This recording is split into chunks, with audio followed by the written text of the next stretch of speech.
Over this past year, I finally got into Wes Anderson and his legendary one-of-one directing style that I can honestly say is one of my favorites out there. The Grand Budapest Hotel, Fantastic Mr. Fox, those are both top 50 movies all time for me. I enjoyed The Royal Tenenbaums, but I really enjoyed The Life Aquatic with Steve Zissou. So far, the list of his movies I've seen ends there, but as you can imagine, I was extremely excited to see his newest film, Asteroid City. Last night, from the time I'm writing this, I went into the theater as blind as I could possibly be, only knowing the actors involved and that there might be aliens, and I love aliens.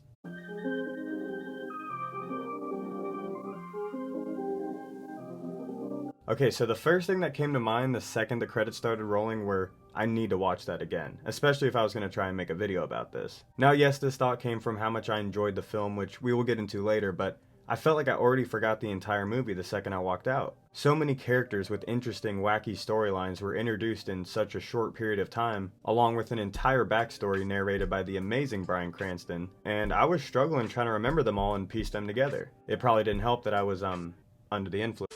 So the film is a TV documentary about a play set in the 1950s. I know. The play is broken into 3 acts plus an epilogue with multiple fourth wall breaks, and spliced in is the backstory of the play, written by Edward Norton's character, directed by Adrien Brody's character, and again, all narrated by Bryan Cranston. It was impossible to try to remember the characters' names, so I'm just going to be saying the actor that played them. But the colorful post-World War II world of Asteroid City is the play, everyone in there is an actor, and then when it turns to black and white, that's them in the real world doing the TV docuseries thing. From the get-go, Asteroid City reminded me a lot of The Life Aquatic with Steve Zissou, both being a movie within a movie, also being presented in very, very similar ways. Even the VFX style is almost exactly the same. But beyond how they look, they both feel difficult to follow, but also simple at the same time, using a wild adventure between interpersonal characters to explore common human emotions and problems. For Asteroid City, it's grief, loneliness, dealing with stardom, parenting, identity, but again, most of these themes are only explored at a surface level because there just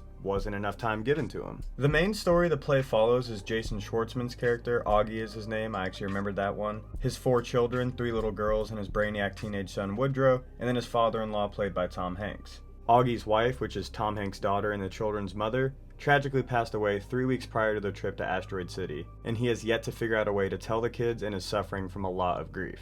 They're there for Woodrow, who is competing with and being honored alongside other teen brainiacs for their futuristic inventions, one of them being his new crush. Her mother, Midge Campbell, played by Scarlett Johansson, who did absolutely amazing in this, one of my favorite roles from her, is a famous actress that is so beloved every time her name gets brought up, it forces an audible reaction from every guy in the room. A very funny running gag. Scarlett really was the perfect person for this role. Conveniently, they are rooming right next door to Augie and Woodrow, only separated by a window. The 2 wounded adults connect over their disconnection from emotions, both not wanting to ever really talk about how they feel, as they rather work and move on to the next task. This naturally draws them towards each other as they start a romantic fling. As we cut back and forth from the backstory to the play, we see how the actors playing Augie and Midge relate and connect to the characters they are portraying in Asteroid City. The actor playing Augie is so moved and attached to his character that he goes as far as leaving mid-play to talk to the director, as he is frantically confused by the motives of what he just did, well, as Augie. I thought this form of storytelling was genius, but it was also very hard to detach the actor and Augie and tell who was talking at certain times, which is kinda his main struggle, and now that I'm thinking about it, I'm sure that's the message Wes is trying to convey. It's hard to separate the actor from the role they're playing. But they only dive this deep with these 2 and then the writer of the play whenever they give the backstory, but it reveals so much about the motives behind what the story of Asteroid City is trying to tell, and then certain decisions on how it came together. Now before I try to over-explain things I probably don't even fully understand yet, let's talk about the bulk of the film. What actually happened? If you don't want to know what it's about yet, skip to this time.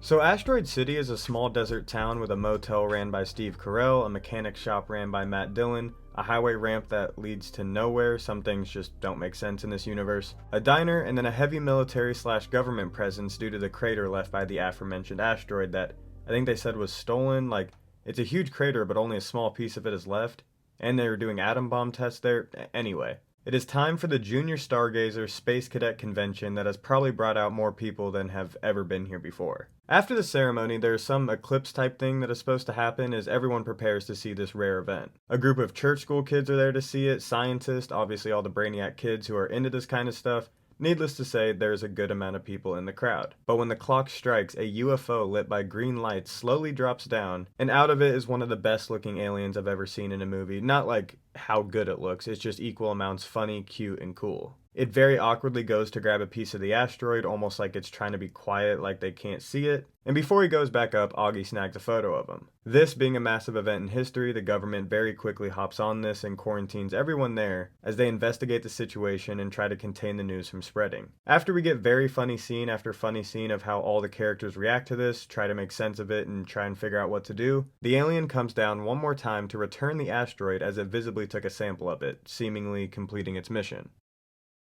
The story itself, seeing how a group of different people react to seeing an alien in person, makes for a perfect dark comedy. And Wes Anderson's style of quick, fast lines and camera cuts allows for every scene to have very funny, memorable moments, and move at a really good pace that forces you to stay locked in. The pacing does, however, make the movie feel like it flies by, along with the fact that there is so much going on, and some of it does feel really random. The first thing that comes to mind is the cop chasing the criminal that we see like 3 times out of nowhere. But I'm sure all of this is just to add to the wackiness of the mind of the creator of the play, and is more for comedic effect if anything. I guess where I'm a little off with this movie is if it's just a wacky comedy, or is there something to be looking for or take out of it, or maybe I'm just missing it. It's really just the whole part in Act 3 where Edward Norton, the writer, is casting for this play, and he is talking about how there's going to be a scene where everyone on stage is sleeping, and this leads to one by one different actors that we see end up in the play screaming, "You can't wake up if you don't fall asleep," which is just such a dope line to begin with, but it's gotta mean something, right?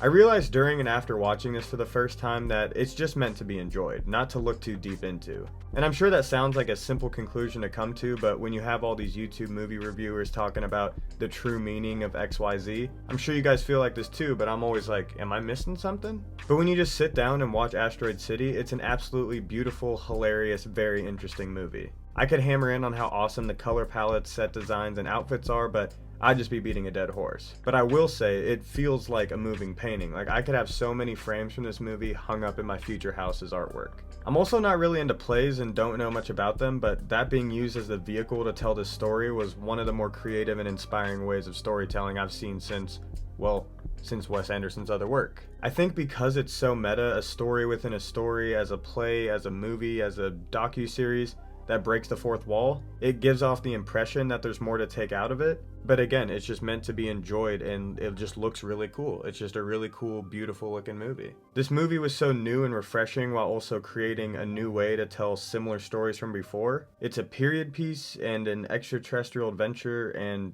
I guess also an insight on the human condition, but it combines all of Wes Anderson's best talents as a director, designer, and storyteller. Of course, I highly recommend you guys watch this. I can't wait to watch it again. As of now, I'm going to give it 4.5 out of 5 stars on Letterboxd, and I think it sits at my 4th favorite Wes Anderson movie. But the best highlights were the color, Scarlet of course, the alien, and then the unraveling of Jason Schwartzman's character. Him as the actor, and then also Augie.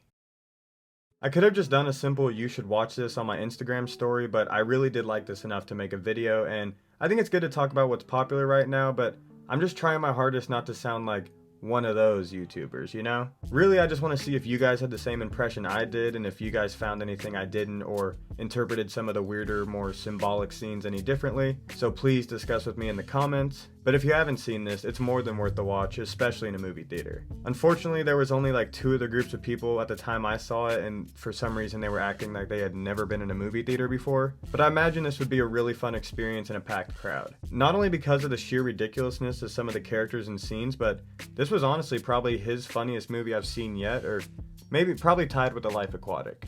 If you enjoyed my first reaction to Asteroid City, make sure to leave a like and subscribe. If you have any recommendations for movies and series I should get into, now that I'm all finished up with Manifest, please let me know in the comments. And yeah, go watch this so we can discuss.